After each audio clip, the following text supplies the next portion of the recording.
Malam itu, di padang bersalju, sebuah pangkalan rahasia diaktifkan, 36 kendaraan tempur bergerak mengelilingi kompleks sementara sorot lampu menyapu hanggar.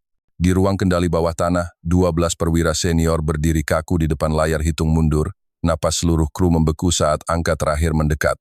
Dari silo, sebuah rudal raksasa seberat 2000 ton mulai terangkat, menyemburkan api dan asap saat melesat menembus awan hitam. Suara gemuruhnya mengguncang tanah, membuat rumah-rumah di radius kedengaran bergetar. Semua prosedur peluncuran dijalankan dengan presisi militer. Setiap komponen dan target dipantau secara real-time oleh tim teknis. Ketika hitungan mencapai 0, bumi bergetar hebat. Dari silo bawah tanah di wilayah Arkhangelsk, rudal kolosal sepanjang 32 meter dengan bobot 2.400 ton diluncurkan menggunakan dorongan awal 400 ton bahan bakar padat. Api menyembur dari dasar peluncur, menciptakan gelombang panas hingga radius 11 km. Rudal itu menembus awan malam dengan kecepatan Mach 18, meninggalkan jejak cahaya merah menyala yang tertangkap oleh 7 satelit pengintai di orbit rendah. Dalam waktu 48 detik, radar peringatan global NATO di Norwegia mencatat anomali energi terbesar sejak tahun 1982. Media internasional langsung memotong siaran reguler mereka. Pemberitahuan darurat berbunyi serempak. Rusia baru saja meluncurkan senjata penghancur terbesar dalam sejarah modern. Malam itu, di padang bersalju, sebuah pangkalan rahasia diaktifkan, 36 kendaraan tempur bergerak mengelilingi kompleks sementara sorot lampu menyapu hanggar.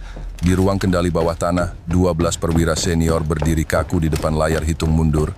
Napas seluruh kru membeku saat angka terakhir mendekat. Dari silo, sebuah rudal raksasa seberat 2000 ton mulai terangkat, menyemburkan api dan asap saat melesat menembus awan hitam. Suara gemuruhnya mengguncang tanah, membuat rumah-rumah di radius kedengaran bergetar. Semua prosedur peluncuran dijalankan dengan presisi militer. Setiap komponen dan target dipantau secara real-time oleh tim teknis. Ketika hitungan mencapai 0, bumi bergetar hebat.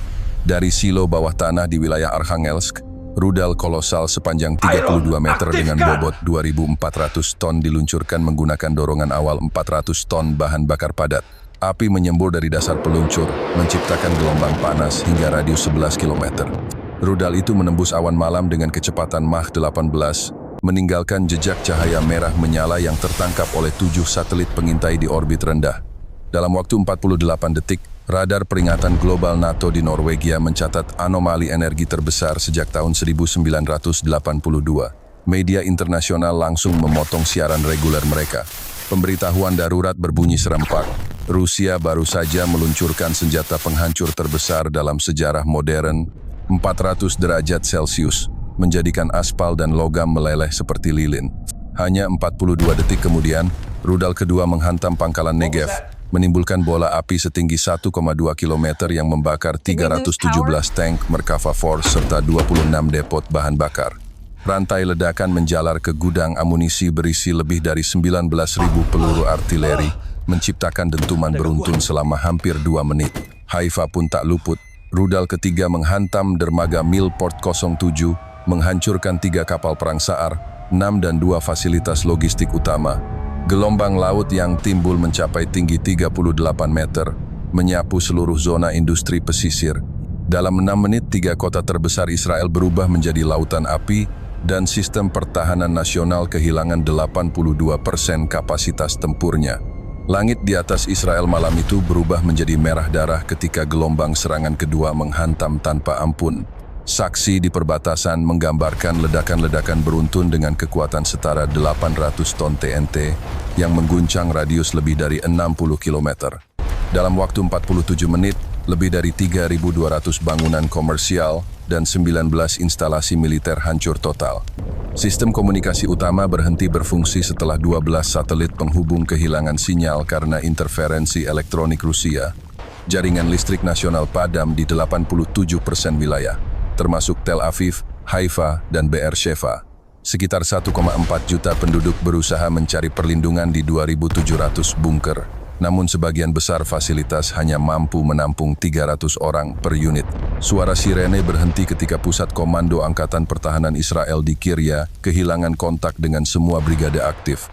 Dalam kekacauan itu, 230 tank Merkava dan 140 artileri self-propel terbakar di padang Negev, sementara 18 pesawat F-35 tidak sempat lepas landas.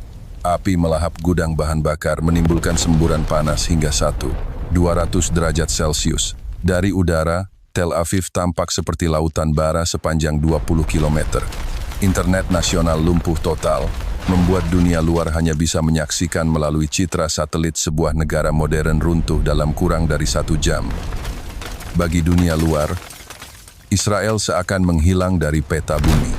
Berita tentang kehancuran Israel menyebar secepat badai di seluruh dunia. Dalam waktu kurang dari 15 menit setelah serangan terakhir, lebih dari 120 jaringan televisi menayangkan citra satelit yang menunjukkan api dan asap di Tel Aviv, Haifa, serta Negev. CNN menamai peristiwa itu "The Day Israel Disappeared", sementara BBC menyebutnya serangan paling mematikan sejak 1945. Sistem pertahanan Iron Dome, yang sebelumnya memiliki 10 baterai aktif, kini sepenuhnya lumpuh. Sekitar 37 pangkalan militer tidak lagi mengirimkan sinyal, dan 48 pesawat tempur F-35A hilang dari radar. Perdana Menteri bersembunyi di bunker bawah tanah dengan kedalaman 60 meter, mencoba memberi perintah lewat saluran komunikasi cadangan, namun semua jaringan telah terputus. Di markas pusat, 12 jenderal utama kehilangan kontak satu sama lain. Dari Moskow, juru bicara Kremlin menyampaikan pesan tegas, Rusia tidak sedang mencari perang, tetapi dunia harus sadar bahwa setiap sistem pertahanan, seberapapun canggihnya, memiliki titik buta yang dapat dihancurkan dalam hitungan menit. Pada jam-jam terakhir serangan itu, dunia menyaksikan kehancuran total yang tak lagi bisa dibantah. 2 rudal balistik kelas Sarmat II diluncurkan dari pangkalan di Murmansk dengan jarak tembak 9.800 km, menargetkan Haifa dan pangkalan udara Neftatim. Dalam waktu kurang dari 6 menit, kedua rudal hipersonik berkecepatan 6,2 Mach itu menembus sistem pertahanan Israel yang sudah lumpuh akibat gangguan elektronik.